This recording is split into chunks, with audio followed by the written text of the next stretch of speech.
Welcome to Beautify.com's Aesthetic Enhancement podcast series.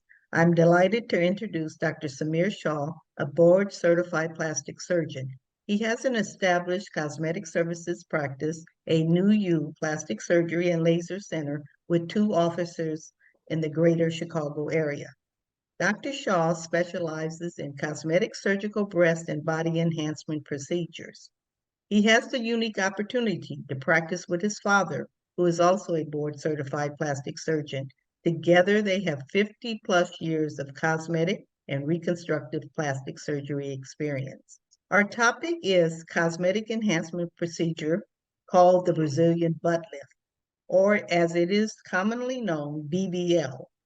While the Brazilian butt lift is a popular body contouring procedure that does create a slim waistline and volumizes the buttocks, it is not without controversy.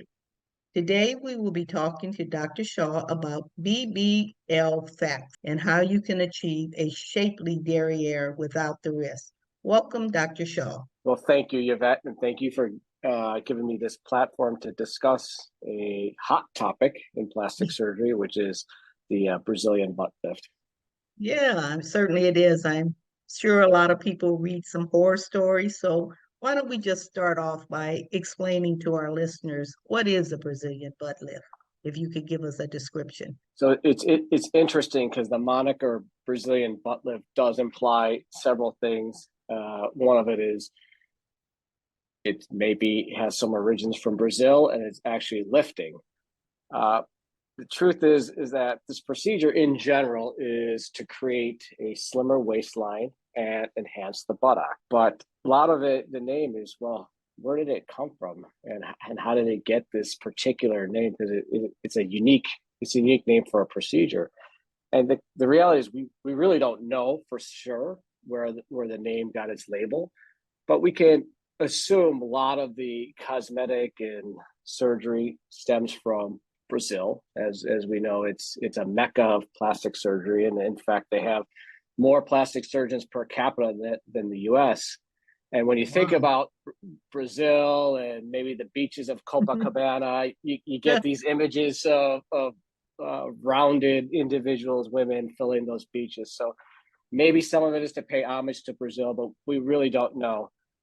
But that's kind of socially, academically, there's been some phenomenal plastic surgeons from Brazil, and one of our fathers that we all kind of look to help, has really helped with a lot of these aesthetic procedure, Dr. Ivo Pitangay, helped pioneer some of these techniques. So I think a lot of it does have some roots to Brazil, but it's obviously become very mainstream in the U.S.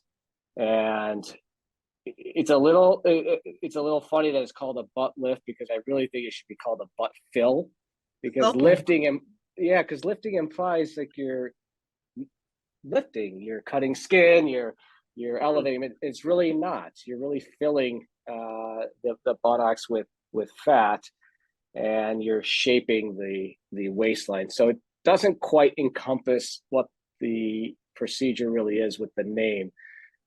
But in essence, we're trying to create harmony between the waistline and the buttock with what we call a BBL.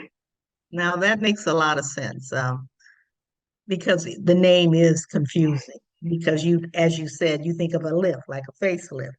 So what specifically do you do? How do you get the fat? How do you transfer it? Can you explain that process?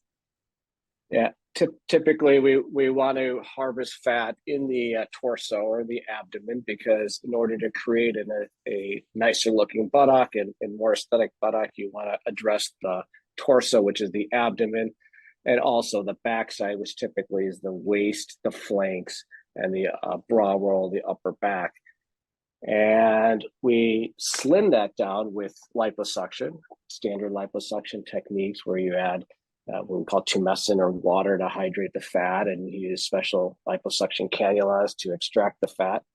And then we collect it all in a collection system. And this is where there's a lot of different techniques on what to do with the fat. But the goal is to purify it. We want to inject pure fat. What does that mean?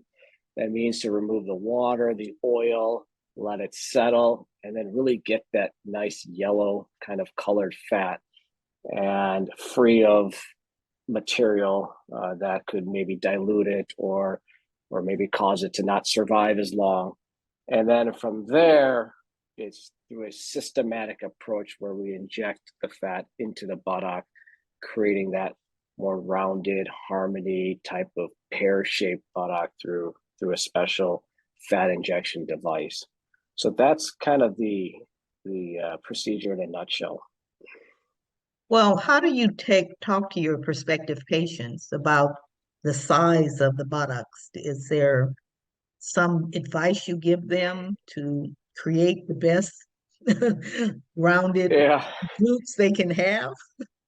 Well, you know, the pictures and mainstream desires are often different than what we actually talk about in consultation. A lot of this got popularized by the Kardashians. Kim Right. Kardashian, when she came out with her backside photo in that magazine paper. And so initially, years ago, people would bring in pictures of her or of J Lo or of Nicki Minaj, and Mm, really these accentuated looks. Now, when we talk about size and we talk about look, I try to have a realistic conversation with the patient, saying, let's see what looks good on you. Let's keep it natural. We don't want to do an accentuated buttock to hip ratio, but a nice gentle curve that fits your body. And I think that's the hardest thing to get through mhm. and to understand. Not every woman wants to have a certain look. Some just want to feel good in the clothing or just want more shape or less square. I guess that's the Mhm. key. And when we talk about how to create that, it's basically we call this S-shaped curve, where there's a natural transition from the lower back to the hip and into the buttock area, not a very sharp or accentuated. And it's going really well once we talk about that. Of course, there's some, like any time you patient seek out aesthetic procedure that wants an exaggerated look, and you certainly listen to that. But I think most want just balance for their frame, Right, and right. we can achieve a lot of that just by liposuction alone. And then you add the fat to certain areas, mainly on the side of the hips, called the hip dips, and then add a little bit of projection to the buttock. And I would say most patients will be very happy with that result. So how long does the procedure take, getting the liposuction, purifying the fat, and reinserting it? Is it a Uh, fairly long procedure? it's involved. Hmm. Liposuction is time consuming, and it does involve physical labor to extract the fat. But on average, is anywhere between 3 to 3.5 hours Hmm. of operative time. Hmm. So I can really see how it is a complex procedure and really should only be done by a board certified plastic surgeon who is experienced in doing this. Is some of the reasons of the deaths and complications have come from inexperienced surgeons or the time period when the technique has evolved? So that's a really good question, and I do want to spend a little bit of time on that particular point. And this procedure went through a dark phase, Hmm. and it started with deaths. And we just have to come out and say it because it's been in the news and it's been an unfortunate thing. And this was many years ago, where you would initially think maybe it was done by inexperienced surgeons or these budget clinics that come up. Remember, South Florida is kind of the mecca for this procedure, and a lot of the volume comes from there, whether it's the patient population, the desire to travel and do travel surgery. Industry helps push this craze. And what happened was we didn't quite understand this well. So the initial wave of complications were very concerning.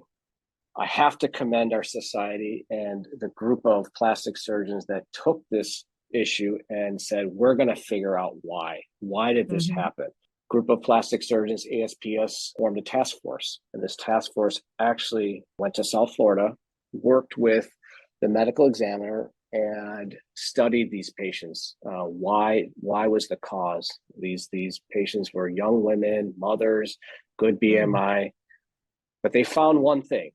And they found that the reason why these patients had fatal complication was because of fat embolism, meaning the fat traveled inappropriately from the buttock to the main vein into the lungs. That's very concerning, obviously. So they took the step further and did their own cadaver dissections and their own fluorescein dye, whole sorts of investigation. They found the number one cause for these complications was that the fat was in the muscle, intramuscular injection. Okay, this was a huge, huge discovery. Okay, we found the source of these complications. It was because fat was injected in the muscle. We know now that the anatomy of the buttock is something that has to be respected, has to be understood, and we have to inject outside the muscle, above the muscle, in the fat. Okay, great. This was about 2018. We came up with some criteria of how to stay in the subcutaneous or in the fatty plane. We came up with a couple criteria with the way the patient's positioning, the type of cannula. Unfortunately, there were still deaths. There were still issues. And again, some of it I think is related to the surgeon. Some of it is relating to us maybe just not understanding this further. In came this new technology, new way of using technology, which is ultrasound. Now, this is very important because ultrasound allows us to see clearly where the muscle is and where the fat is. And so now we have been doing studies about ultrasound guided fat injection, which means you see it directly. You see the tip, you see where the fat is being placed, you know where the fat is being injected. And that, to me, has revolutionized this procedure and is the only way to do it. Since I've been doing this way, I feel a lot more confident, a lot more safe, that I know that the fat I'm putting in, combining all these other suggestions to avoid muscle injection, has revolutionized this procedure for me, and I can do this way more safe and way more confidently. And I think it's something that we need to really not only appreciate the surgeons that found this out for us, but also educate and teach other surgeons to use ultrasound technology to inject fat into the subcutaneous plane. So while it did have a dark period and we did learn a lot from that initially, I think going forward, this is the standard way of doing it, and it can make this procedure safe and very satisfying. Well, I really thank you for that detailed explanation of the history and where we are today. And it's also a warning to prospective patients out there to do your homework and understand what you're getting in the surgeon and his expertise. So if there's still some reluctance, is there another way to achieve body contouring, such as implants? Yeah, you bring up a good point that not everything needs fat grafting, and certainly when you hear some of the scary things that could happen, then you look for alternatives, and there are other alternatives such as implants. Implants can provide volume and projection. For me, I use them very selectively because they're not without issues. Like anything, implants can have things like rotation and displacement and contractures. They may not be as well tolerated as breast implants because there's you do put pressure on them and sit on your buttock. So there's some considerations that way. But again, it really comes down to what we're trying to achieve, and can we get enough fat to simulate an implant too. Remember, implants maybe provide 200-300 cc's, and in most patients, even thinner ones, you can get about that much by just doing body liposuction. So it's an option. We have to educate the risks and benefits and what we're trying to achieve, and make the best decision for them. The other option, if we're going to stay away from surgery, is non-surgical, where we use collagen stimulator product like Sculptra to provide some volume. Again, this is nowhere close to replacing what fat grafting can do, but maybe in a small area like in the hip where you want just a slight correction, that can also be of use. So That's very interesting. But you mentioned something important, saying that it is your behind and you have to sit on it.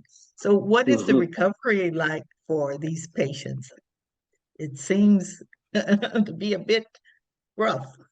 It can be a little bit. It can be, but I think the key is getting prepared. Like anything we do in surgery, it's all preparation to take some of the unknown and make it more known for them. In general, there's two types of recovery. One is to recover from the liposuction, and that is usually involving wearing some kind of compression garment to help with the post-op treatments. Oftentimes we do lymphatic massage to help with the swelling and some of the inconsistency that may happen. And then the biggest question I ask is, what about sitting?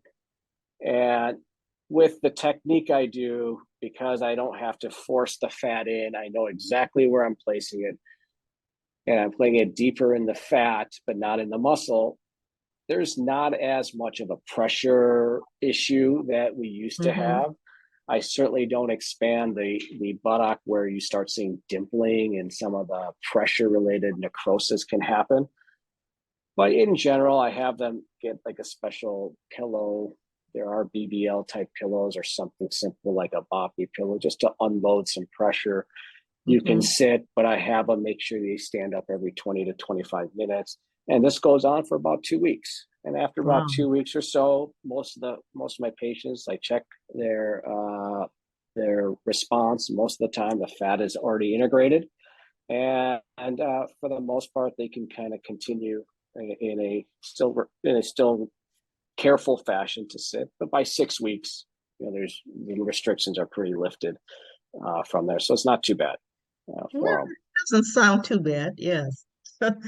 So, how long do you tell your patients that the results will last with the BBL? Yeah, once the fat has become you, it's integrated, and that's yours. And so it'll go through a natural response of weight gain or weight loss, or stay steady if you stay steady.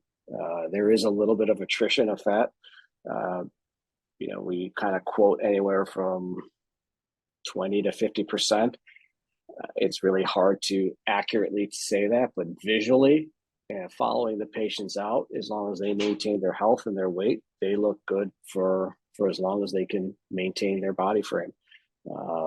And once the fat at around 3 weeks, you can kind of tell what's made it and what's not. And for me, I have a pretty high fat survival. It's not all 100%, but as close as we can get, because we don't need to over inject like we used to because of these new techniques of placing the fat and being more careful with that placement. Well, you certainly have given us a lot to think about. I've learned a whole lot from you today, and I really thank you for sharing your expertise on the Brazilian butt lift. If you would like to learn more about Dr. Samir Shah and the services he offers, please visit his website, anewyou.net. Thank you, Dr. Shah. Thank you, Yvette, for giving me this opportunity. And, I think it's a wonderful procedure to have, and it really creates a nice look for certain patients. But yes, it's definitely needs to be done safely and naturally. Makes sense. And you have certainly educated our audience. And we'll talk to you again soon. I appreciate your time.